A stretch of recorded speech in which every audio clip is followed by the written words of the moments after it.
This is Influencing the Right Way. Our goal is to raise the standard of the fitness industry. We're out here trying to make people's lives as healthy and as happy as we possibly can. And the only way we're going to do that is if we take it as serious as a medical doctor does.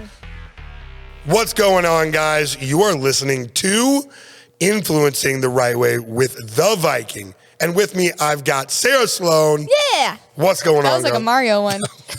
I'm trying to do a new sound every time. Every time you do a new one, I'm like, what is she going to go with? What do we got here? I kind of like that one. Yeah, that's not bad. Okay, guys, you are listening to the podcast that is about raising the standard of the fitness industry. So what does this mean?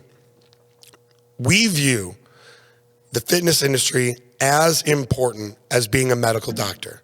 You are responsible for people's health, for their livelihood, for their longevity.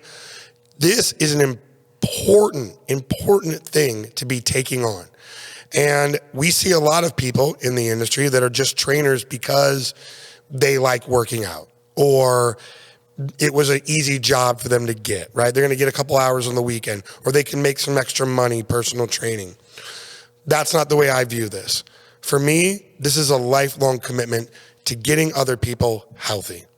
And this is something that I think if we do this the right way, if we can explain to you guys the tools, the tactics, the strategies that we've come up with in our own businesses, and we can give them to you, you will be able to get people results and thus be successful on your own.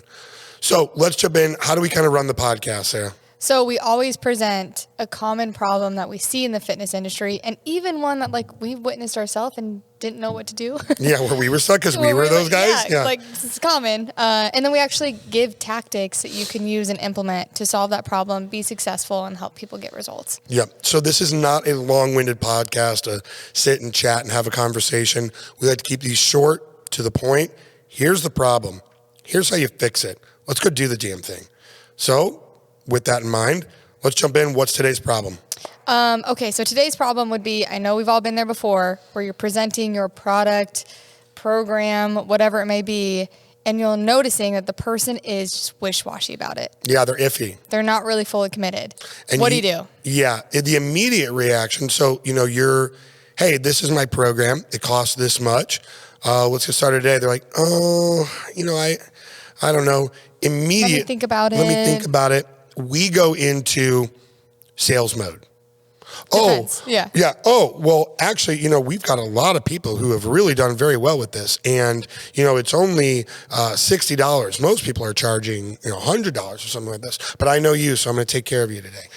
Or even like, well, it's really going to help you and blah, blah, blah. And they're just going on and on about whatever it may be to try to get them a little bit closer to sealing the deal. So I'm making it sound bad. You could actually even be saying things that are true and are helpful, right? Like, hey, this is really going to help you out a lot. I promise. This is a great thing. A lot of times when we do that, we're shooting ourselves in the foot even more. Yeah. Because you have to think about where their headspace is at. Mm-hmm. They're not fully invested in whatever you present to them already. And so if you come back with the defense mechanism, it makes you seem like you're desperate and trying to get them to do something, and then that makes them even more standoffish, right? James Stratman loves him some dating analogies. So let's get into it. I mean, everybody knows where I'm going to go with this, but this is the guy that asks you out on a date. He's like, hey, you want to, let's go out, let's go get dinner, me and you. And the girl's like, I don't know. And he's like, oh, baby, I promise I'll take you somewhere real nice. It'll be real cool. Like, as soon as you start doing that, now I want you less. Yeah. Now you're trying too hard. You know what I mean? I wasn't interested right off the bat. I don't know if your move is to try harder. Mm-hmm. Do you know what I mean? Yep. And then the tactic would be if we're in the same situation, you just say, okay, and then. No problem. If you're free sometime, here's my number. Let me know. Yep. Boom! Now they're like, what am I missing out on? The fuck is this kind of confidence? But I imagine, a guy who says that is like, oh, hey, that's no problem. Well, here's my number. If you do got some time, hit me up whenever you like. And then walk away. No matter what, you've won now. Because you're confident in what you're doing and what you're saying, they can feel that. Yeah. Now it's like, wait a minute. Whoa. I don't want to miss out on how good this thing is. If you're that confident about that goddamn thing, bring that little butt back over here, boy. Yeah. We call this the takeaway. The takeaway. Takeaway. So how you do it is if you feel someone's wishy-washy, not fully committed, you literally take the thing away. Like in supplement store, you would take the product out of their hands. Yep. If you're a trainer and you're telling them like what your price system is and what it's going to entail, pull back and just like, hey, I can tell that you're not ready for this today. You're just not in the right place. Let's come back to it another time. Yep. Now, let's talk through it. What were we going to say? You were going to get something there. I was thinking, like, again, I always put myself in the customer's perspective because that's what you need to do.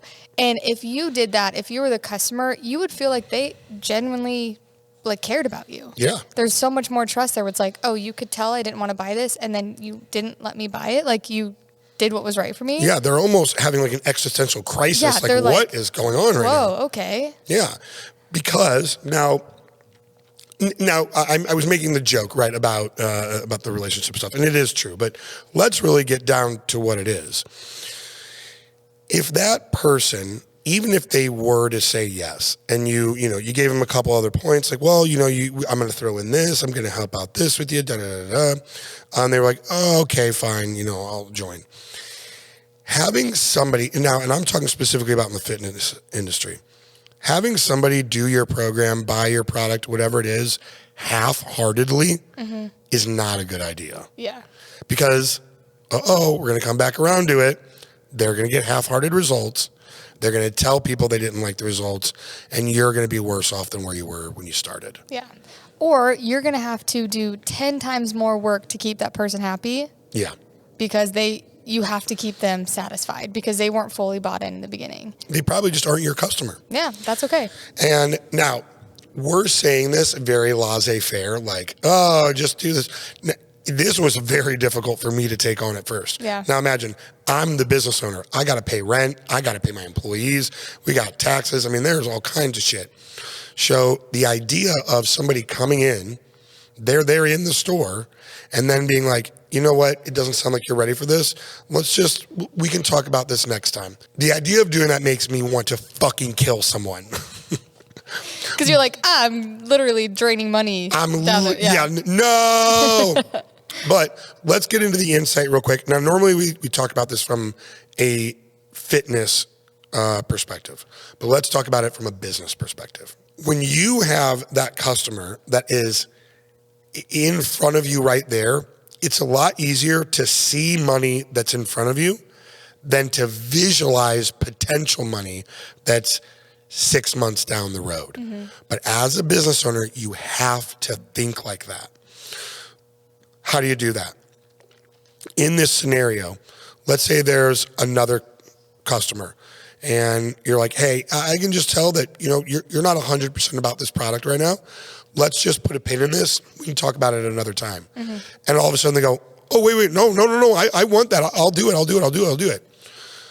Now, what we've done is we've created real urgency, and they have a customer who really wants this product, right? They're 100% into it. They're going to take it. They're going to abide by it. They're going to hit your program hard, whatever it is, and they're going to get results. Yep. I was waiting for that one in there. They're going to get results. They're going to keep buying, and they're going to go market it for you.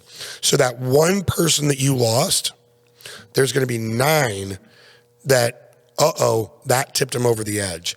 That got them to a place where now they care about it. Yeah. Now they're invested. Now they're going to fucking do the damn thing. And I want you to put your perspective of like you being the customer. Say someone were like, hey, it doesn't look like we're ready for this.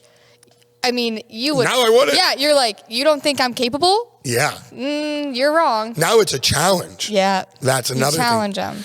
Like, hey, I can tell that you're just not at a place in your life right now where you're ready to take on getting fit. You're just not there in this place right now. They're like, wait, fuck you. Yeah, I am. And, that may seem a little mean, but at the end of the day, my goal is to get you results. That's what my goal is. Yeah, and because you don't want them to start doing it if they're not ready for it, because they're not going to get results. Absolutely not. Yeah. This tactic is going to take a lot of confidence on your part. Yes, with the right intent. let's state that the right way. Yes. With the right intent. Your intent has to be that you're using this tactic to help somebody out. Yep. Make them make the right decision. Should they do this or should they not? Exactly. And they have to choose it. And now you just said some magic words in there. There are 10 other tactics that we are going to get to farther down the road here. But all of them really stem down to this core little principle that it has to be their decision, right? There's other things that we do where it may seem counterintuitive, like this, like not selling the product, taking the product away. Or let's say like in our supplement store, we may tell them like, hey, you can just eat some Greek yogurt at night, or we could do this protein shake, or, this other option. Which seems easiest for you? Yeah. What seems like the best option for you? You decide. You tell me which one you want to do. I don't fucking sell Greek yogurt. I'm not going to make any money selling that, right? Yeah. But then they're going to go and they're going to look at all the options and go, oh, wait a minute. The jug of protein is the easiest and it tastes the best, and that is the best option for me. I didn't sell it to you. I gave you a couple options. Yep. You picked it. Now draw that to this one. When I take it away from you, it's now not me selling it to you. You've decided I need to have this. Yeah. And that conscious decision of you saying, I need this for me, makes all the difference in the world. Yep. This is my promise to you. Of course, you're going to start making more sales off the bat. When you're confident in that product, and you can pull it back for the right person, and then they're more invested in it, you're going to make more sales, you're going to do better. But the real upgrade that you're going to get is the confidence in your sales tactic. When you're so confident in your product and what you do that you're okay with not selling it, now you have upgraded the level of salesman that you are. And when you do that, you walk into everything with more confidence. Leave it or take it. I don't care. I know my shit is the shit because it is the shit. And when you act and feel like that, it takes repetitions of things like this to build that confidence. But when you do, you wear that all the time. And people buy from people that are confident. Yeah, totally. Do you have any firsthand experience of times that you've been able to use this? Yeah, well, for me, obviously, I worked at the supplement stores for a while. And so did this all the time, especially with those like big fancy things. You got a big, fancy program, whatever you're doing. For us, it's like those boxes or whatever they may be. And those are the ones that like someone really has to commit to start doing. Multivitamin, maybe so, but like the big ones. Yeah. And a higher priced product. That's what it is. Yeah. Is the one that people are going to think more about. Because they're spending more money. Yeah. And so whenever that is, I would always hand that to them, like give it to them, like it's theirs. And then let them get like a little taste of what it's like to be in their hands, have it, the whole thing of it. And then if you get that urge or like sense that they're like not fully invested in it, you just take it away from their hands. And I could tell you every single time I do it, maybe 1 out of the 10, just like you talked about, would be like, okay, yeah, maybe it isn't my time. Yeah. But everyone else was like, challenge accepted. Let's do this I actually do want that back. I have a great story of one that happened. And so there was this, not older guy, but guy like in his 50s, right? And he had been taking one of our products, and it was a higher ticket product. And he had seen amazing results from it. Absolutely loved it. Like, had come back every other month, get it, talked about it. He brought his son in. His son was, early 20s, right? Into fitness, but wasn't his life, the whole thing. He came in to get his son on this product, right? And for other people that are trainers, coaches, this scenario where dad or mom brings in their kids to train with you or do whatever. The kid, and I say kid, he was early 20s. He's an adult man, but, younger. He immediately was just like, I don't think I need that. He was kind of just like playing cool. You know what I mean? He was like, no, I don't need to do that. I got my stuff pretty figured out, and I told him, I was like, dude, that's awesome. You got your things figured out. As soon as you're ready to take it to the next level, we can come and talk about this. And I pulled it away from him. immediately that game changed. Yep. Immediately it changed. Because what it really was, now, end of that story, he took the product and saw even better results than his dad ever did. And he is like a lifetime customer of ours and absolutely fucking loves us. He didn't know what the product was. He wasn't really fully like educated and knew what it was, the potential of it could do. Mm-hmm. He had only heard about it from his dad. You know when your dad does something or your parents do something, you're like, oh, that's cool. That's what losers do. Idiots. And so he just wasn't going to listen to anything. He wasn't going to listen to the benefits his dad saw or other people or anything like that, or be educated about the product because it was dorky. But then as soon as I did that and took it away from him and said, as soon as you're ready for the next level, we can talk about doing this. Yeah. Then all of a sudden he's like, no, fuck that. I'm on the next level. My dad's trying to get where I'm at. Because it's kind of like that challenge thing. Yeah, yeah. Then they were right in. So think about this. If most of your customers should come from referrals, right? They should come from other people. And sometimes those, you might have somebody training with you and they'll bring in a friend and then you try to close your sale on that friend and they're like, I don't know. This is a time that you got to use it. That very specific moment. Yep. You got to put it in their hands, wait for the moment of when they're iffy, and then you just take it away and let them decide with the right intent of knowing that they're going to make the right decision for themselves, which means that's the right decision for you too. Yeah, absolutely. Leaving it up to them. Yep. All right, guys. Thank you for listening to the podcast. Again, I have got the cold shoulder over me right now, the death grip, the death eyes saying, say it. Ask them to like and follow and comment. So I'm going to ask you guys. Subscribe. Wait a minute. What did I say? Like, follow. Follow. I guess it's the same thing. Is it? I don't know. Subscribe to our channel if you could. It'd be very nice. Thank you. I appreciate it. But more importantly, the one that I ask for, if you know somebody else in the fitness industry, you got a friend, you got a buddy, you know somebody that you follow on Instagram, send them this episode. It will help them close. It will help them get people results. And what our goal here is to raise the standard of the fitness industry. Where we're at now is not good enough. You've got more. You've got more. Yeah. All right, guys. Thank you for listening. We will see you next time.